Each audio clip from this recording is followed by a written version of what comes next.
Nếu không muốn giữ cuộc tình này thì em hãy nói ra đi. Vì sao em vô tâm, vì sao em rời xa tôi?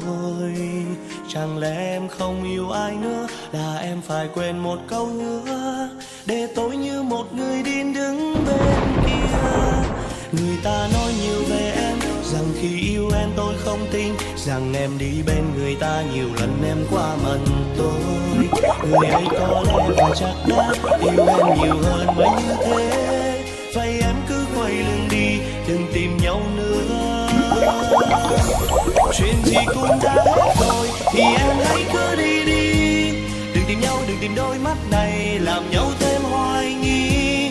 Cứ để một lần chia ly để xem ai nhớ thương ai tình si. Ngày dài năm tháng còn dài, ai sẽ nhắm trước đôi mi.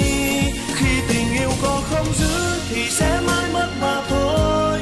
Đừng trách ai nhưng chúng ta dài khờ, ai làm mất nụ cười trên môi. Như trang giấy trắng nhuộm màu chẳng còn ý nghĩa đâu người ơi.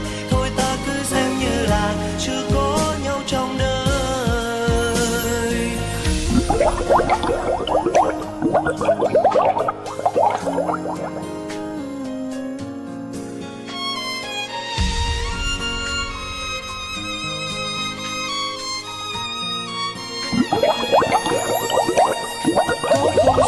Đừng tìm đời người chỉ có một lần yêu, chỉ tại vì em không giữ lấy anh trong vòng tay một chút nữa. Để hiểu hơn nhau xem ai sẽ cùng đi bên em trong hạnh phúc. Có lẽ em chưa chia tay, em chưa đổi thay.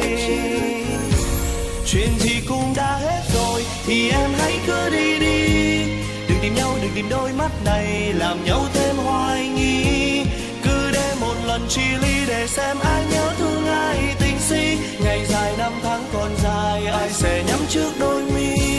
Khi tình yêu có không giữ thì sẽ mãi mất mà thôi. Đừng trách ai, đừng trách ta dài khờ, ai làm mất nụ cười trên môi. Như trang giấy trắng nhuộm màu chẳng còn ý nghĩa đâu người ơi. Thôi ta cứ xem như là chưa có nhau trong đời. Chuyện gì cũng đã qua rồi em ơi. Đừng tìm nhau nữa, đã mất hết rồi người ơi. Đừng cố níu kéo làm chi vì anh đã quên em rồi. Có không giữ mất đừng tìm.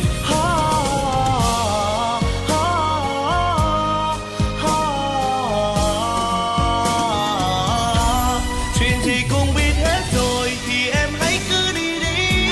Đừng tìm nhau, đừng tìm đôi mắt này làm nhau thêm hoài nghi. Cứ để một lần chia ly để xem ai nhớ thương ai tình si. Ngày dài năm tháng còn dài, ai sẽ nhắm trước đôi mi. Khi tình yêu có không giữ thì sẽ mãi mất mà thôi. Đừng trách